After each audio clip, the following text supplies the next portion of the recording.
Selamat datang di Awiyu Channel, media belajar, tutorial, dan informasi seputar berkebun pinang.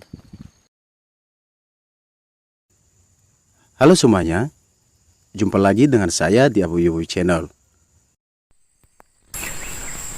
Baiklah teman-teman, inilah keadaan kebun pinang saya di bulan ini setelah penanaman beberapa bulan lalu. Pinang ini merupakan pinang unggul yang ada di Indonesia saat ini, yakni pinang Betara Jambi. Menurut teman-teman sendiri yang sudah senior dan memiliki segudang pengalaman tentang pinang Betara, menyampaikan bahwa pinang ini berbuah sangat lebat, sehingga saya tertarik untuk menanamnya dengan ukuran jarak 3 x 3 meter berbentuk mata 5. Kebun saya ini seperti yang terlihat di video, baru saja selesai pembersihan gulma atau rumput dengan cara menyemprot dan juga dengan membabat secara manual. Nah, mudah-mudahan pinang saya ini 2 tahun atau sampai 3 tahun ke depan bisa menghasilkan buah. Oke, itu saja review lahan pinang saya. Untuk itu jangan di skip ya. Silahkan tonton sampai habis. Dan sebelumnya saya ucapkan terima kasih dan sampai jumpa pada video selanjutnya.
Baiklah, demikian saja video kali ini dan sampai jumpa di video selanjutnya.